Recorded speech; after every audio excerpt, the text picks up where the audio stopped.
So ipapakita natin kung ilang karatilya ang isang bag na cement para sa paggawa ng hollow blocks na commercial natin. So unang karatilya po yan. Pangalawang karatilya po natin yan, no? Ang gamit namin dito ay screen sand. Screen sand to kuya? Magkano ang ano nito? Load? Ha? 10,500? 10,500 isang load? So isang load na huho po yan, no? So ito panoorin niyo dahil in parallel mula umpisa hanggang dulo natin, no? I-video natin si Kuya Junjun dito sa commercial na double na 3.5 molder ang gamit namin dito. 140 pieces ang palabas namin. Panoorin niyo hanggang dulo, okay? So ganyan po, no? Ganito po ka ano natin.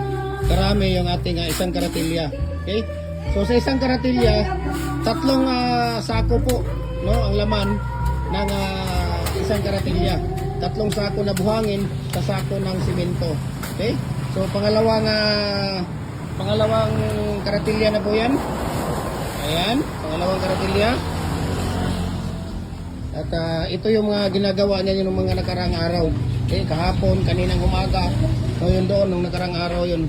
So tatlong araw na po 'yan. Bukas pwede na nating i-deliver 'yan. Okay? So, di-deliver na natin bukas 'yan.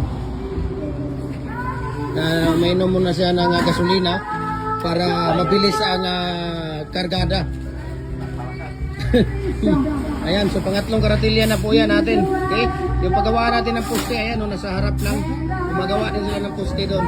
Marami natin isang na poste, no? So, ipalo na yung Facebook page natin para po kayo ay magkaroon ng idea, no? At makita ninyo yung lahat ng mga mixing natin tips. Ipalo niyo yung Gym Hardware ang Kukulamber Concrete Products. Balulang Brands, yan po Facebook page natin. Gym Hardware ang Kukulamber Concrete Products. Kanituan Brands, Tripoli and F Kukulamber. Ang ating personal Facebook account, Felix Tan Pagikan Jr. Ang ating Instagram, Felix_Pagikan 2000. Ang ating YouTube ay Gym Hardware Kukulamber Concrete Products. Or yung ating TikTok account at Gym Hardware Cagayan de Oro or Felix Tan Pagikan Jr. Para updated po kayo sa lahat ng mga video natin, lahat ng mga ratio, mixing tip, paggawa ng hollow blocks, bricks, decorative, muhon, RSPC5 culvert, pins, concrete post, dragon fruit post, hollow blocks natin, commercial, standard, at saka tawag dito, yung semi-special at saka special para makikita ninyo, okay? So pangatlong karatilya na po yan. So tingnan natin kung ilang karatilya ang buhangin ang isang sako na simento. Okay? Pang-apat na karatilya na po yan natin. Pang-apat na po na karatilya yan. At tingnan natin kung mapupuno ngayon. So, ito po, pang-apat na karatilya na po natin ito. Yan. So, kitang-kita nyo naman kung gaano kalaki, gaano kadami kung ating buhangin. At ang gamit natin dito ay screen sand. Okay? Screen sand po ang gamit natin. So pang-apat na karatilya na po yan. Ayan. 5 na po ito, no? 5 karatilya na po yan. Mixin natin. Ninyo, no? Ito umpisa hanggang dulo para makita ninyo kung paano namin i-mix ang molasses, semento, ilang baliktad natin, ilang mix natin sa buhangin at semento na walang molasses, no? Tingnan natin. At saka ilang mix natin sa ating buhangin na may molasses. Ayan. So ito po yung ating pang-5 na karatilya. Okay? Tingnan ninyo. Ating pang-5 na karatilya natin. Ayan. So pang-5 karatilya na po yan, no? Sa mixing natin sa isang 1 bag of cement. Ang gamit namin dito na semento ay Stallion na Portland Type 1. Okay? Ayan o. Makikita ninyo. Portland Type 1 talaga yan. Okay? Lagay ng semento. Lagay tayo ng isang sako dyan. Tingnan natin kung ang mixing dito.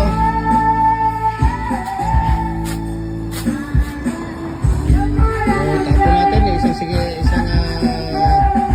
sako na buhangin.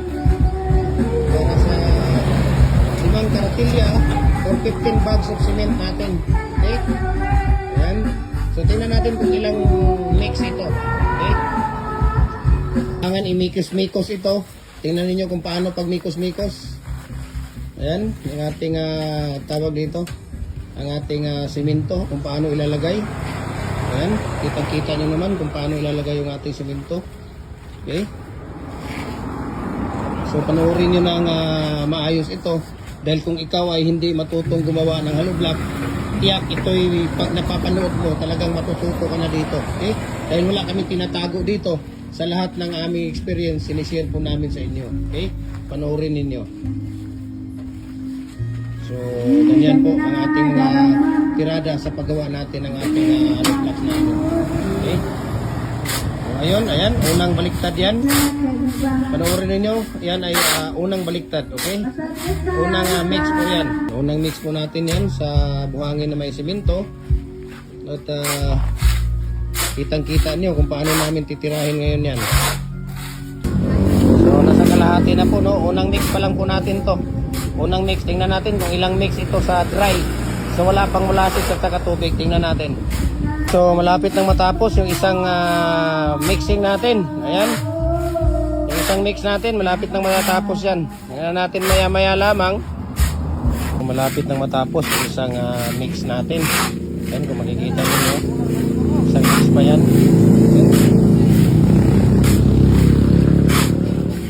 Ayan. So tapos na yung isang mix natin, no? So magbabaliktad na po tayo dito, no? Babaliktad tayo ng isa. Kaya natin ang dry natin sa pagbabaliktad ng ating mixing natin. Pangalawang baliktad na po natin ito, no? Pangalawang baliktad natin sa dry. Yan, wala pang ano pa lang yan ha. Tawag dito simento, buhangin pa lang yan. Pangalawang baliktad natin sa pagmi-mix natin, okay? So ito ang maganda dahil binigyan ko na kayo ng magandang tips kung paano ginagawa ang commercial na hollow blocks. Okay, ang palabas po namin dito, 140 ang palabas namin dito sa 1 bag of cement. Okay? So panoorin nyo pa dahil marami pang mga tips at mga mixing namin dito na hindi nyo pa nakikita. Okay?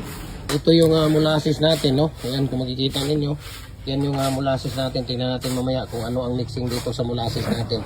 Ayan, no? Molasses po yan, no? Yan po ang molasses natin mamaya. At 1 gram po na molasses yan. Okay? Tingnan natin mamaya kung ano ang ilang takal ng molasses na ilalagay natin sa commercial na hollow blocks na 3 and 1/2 na double ang ginagamit natin na molder dito. 140 pieces ang palabas. And so, malapit na matatapos yung ating pangalawang baliktad sa dry natin, no? Sa simento pa lang po yan. Ayan na, malapit ang matapos yung ating tawag dito, yung ating pangalawang mix. Okay. Tingnan ninyo yung ating pangalawang mix natin yan. Okay. So ngayon titirahin na naman natin yung pangalawang mix natin. So tingnan natin kung magmi-mix pa tayo sa pangatlong pagmi-mix natin sa dry. Okay. So kailangan yung mga bato sa gilid gaya ganito, yung mga malalaking bato kailangan kukuhanin yan. Okay. Dahil mabibilaukan at masyadong malaki yan at mabibilaukan yung ating diyan, yung ating molder. Okay? So kailangan kuhanin at ilagay sa isang tabi at ibibinta natin yan. Tingnan natin yung molasses. Ayan, paglalagay ng molasses, 2 takal na ganyan kalaki. 3? 4? Apat na takal. Pag isang tawag dito, isang sako na simento. Ayan yung molasses, no? Naglalagay na tayo ng tubig. Okay? 4 na takal. Tapos ngayon hahaluin ng ayan, no? Tingnan niyo kung paano hinahalo ang molasses, diba? So ganun lang ang paghahalo ng molasses. Okay? Tingnan niyo kung paano hinahalo yung molasses natin. Ayan. Diba? Kitang-kita nyo naman ang paghahalo ng molasses. Diba? Hala natin ng ating molasses. No? Baso na 4 na ganyan. Sa isang sako na tawag dito. Siguro nasa mga mga 3/4 liter ng litro. Ayan. So kailangan nating punuin yan. Okay? Punuin natin yung isang timba natin. Diba?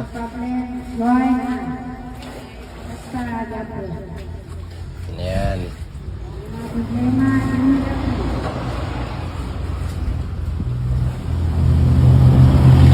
Na tayo.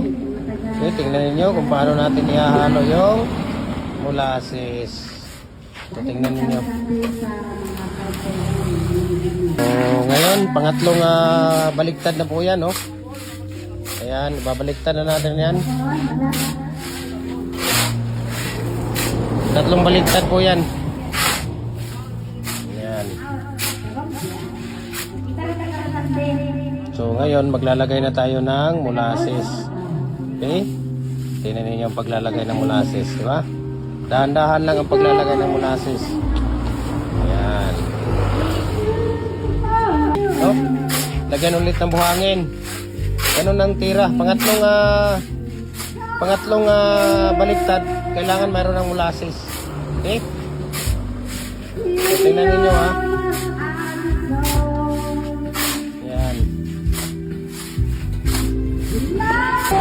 Okay, so lagyan ulit ng molasses. So, kailangan lang talaga mayroong molasses na ilalagay dyan. Ayan. So lagay ulit ng buhangin. Lagyan ulit ng molasses. Pangatlo na natin yan. So kailangan lang talaga rest assured na lahat ng buhangin natin malalagyan ng molasses. Okay? So ganun lang paglalagay natin ng molasses ha. Ayan, so pang-apat na lagay na po ng molasses yan. Diba? Kita-kita nyo naman na talagang lahat ng portion kailangan mayroong molasses. Okay? So para makagawa tayo ng marami, kailangan natin lagyan ng molasses. Pampatigas po itong molasses, no? Yan po ang sikreto namin dito, lagyan ng molasses para magparami tayo ng palabas. Sikreto kung paano itatapon yung buhangin, di ba? Kailangan nasa gitna talaga. Ayan, no, tingnan niyo ang pagpalo niya ng pala, di ba? Kailangan mayroon talagang sikreto din sa pagpalo ng pala. So ngayon, pang-apat na molasses na po natin, no? Pang-limang molasses na po yan. Kinukuha lang natin yung mga bato-bato na mga malalaki yung nasa gilid, ayan, no? Dahil nababilaakan po yung ating ano dyan, yung ating molder. So lagyan ulit ng molasses. Okay? Ayan, no? Molasses ulit hanggang matapos yung isang timba natin na tubig at malagyan lahat ng buhangin ng molasses. Ayan yung panghuli natin na buhangin, no? Nakita ninyo, panghuling buhangin yan. At kailangan ilalagay dito sa ibabaw yan, no? So hindi pwedeng iwanan mo yan siya na walang molasses. Kailangan ilagay dyan sa pinakaulo parang bulkan at lagyan ng molasses lahat yan. Last ng molasses natin yan. Ayan.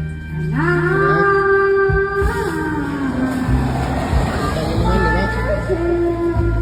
So ngayon maglalagay tayo ulit ng molasses. Lagyan lang ng isang molasses, isang tawag dito, isang pasong molasses at lagyan ulit ng isang timba na tubig yan. Diba? Kailangan haluin ng gusto. Okay? Yan, oh. Kailangan lang haluin ng gusto. So sa isang timba talaga, ano siya, 5 taka, 5 baso na molasses, no? At siguro nasa mga 3/4 na litro yan. So kalahati lang ang tubig na 3/4 lang na tubig ang nilalagay dito. Ayan, oh, sa molasses. Parang kalahati lang siya. Okay? Molasses tsaka tubig.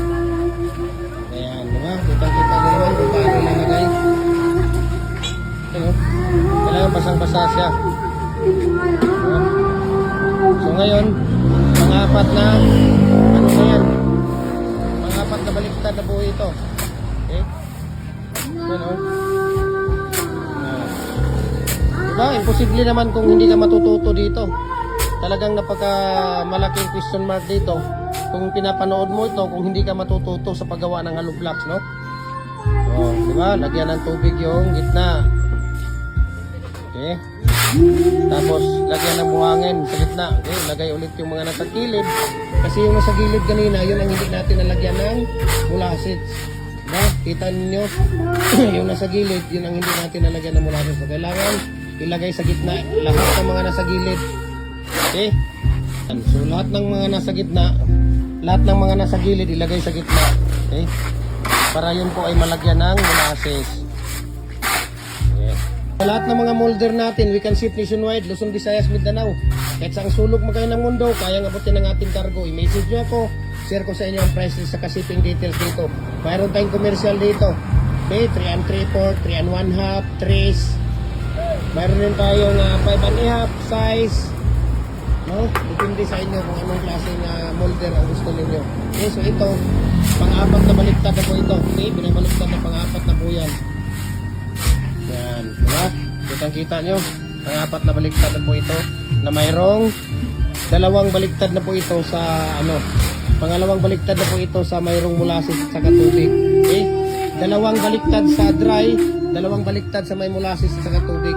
Panglima nito, yun ay pwede na natin titirahin sa paggawa ng hollow block. Tingnan natin maya-maya lamang. Yan po ay pang-apat na baliktad na po natin yan. Okay? So, panglima niyan, magpo-produce na tayo ng tawag dito.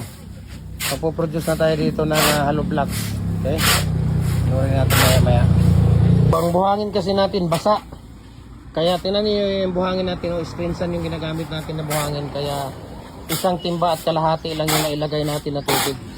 So tingnan natin maya-maya kung madadagdagan pa ba siya o hindi na. Okay? So kailangan lang talaga dito sa tamang orientation yung ating hollow blocker, no? Yun talaga ang pinaka-importante dito, na hindi nila i-shortcut ang pag-mix natin dito, especially sa mano-mano. Kung wala tayong tawag dito, wala tayong mortar mixer. Okay? Importante dyan, ang pinaka-importante yung pag-mix natin na talagang rest assured na yung molasses, semento, buhangin ay mahalo at equal. Equal lahat, di ba? Yan, bukas na yung pang-apat natin na mix. Itong pang-lima ngayon ay magpo-produce na tayo ng hollow block. Pang-lima, po-produce tayo ng hollow block dito. So ang screen naman natin dito na gagamitin, yung uno, tapos i-double ninyo ng konti, yung 3/4 lang dapat siya, no, sa screen na ang butas ay uno.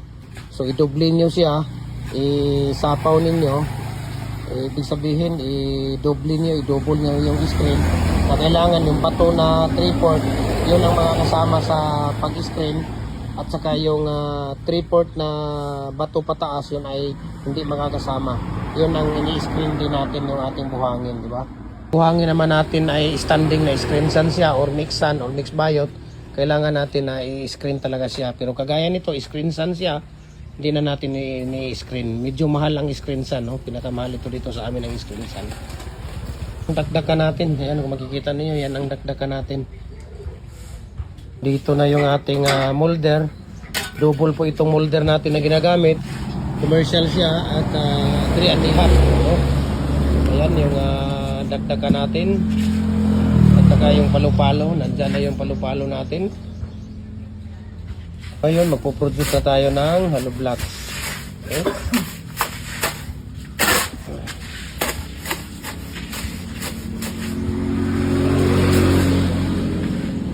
Ayan, so dito na tayo, no? Ayan na. At yung ating molder, kailangan linisan. Dahil kaninang umaga pa po niya ginagamit yan at ngayon tanghali na. So yan, panglimang baliktad na po yan. Ayan, kung makikita ninyo, panglimang baliktad na po yan, no? Panglimang baliktad, diretso na sa paggawa. Diba? Kita ninyo? So ganun lang kasimple, no? Ganun lang kasimple. Panglimang baliktad na po yan, diretso na sa paggawa natin. Ayan, diba? Papakita ko rin mamaya sa inyo yung palo-palo natin. Mudguard lang po yan, no? Yung pang palo-palo natin, mudguard yan. At sinisip natin na kurma dito sa hollow block, so may butas. Okay? Ito po yung palo-palo natin. Ayan, no? Oh, mudguard lang po yan siya. Diba? Mudguard lang po yan siya na pinapasip natin na kagaya dito.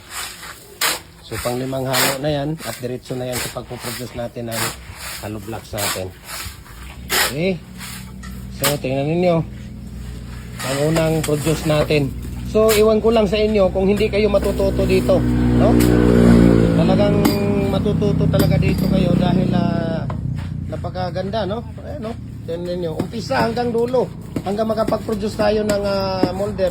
talagang sinisikapan ko po itong makuha ang video para po sa inyo, sa mga mahal kong followers po. Ayan, tingnan ninyo. Diba?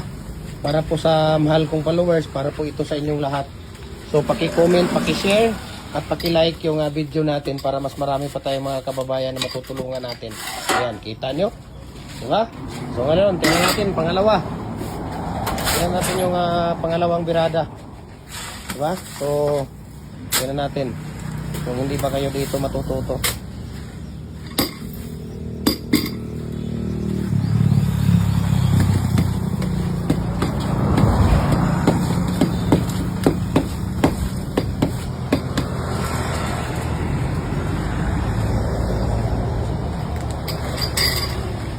Diba?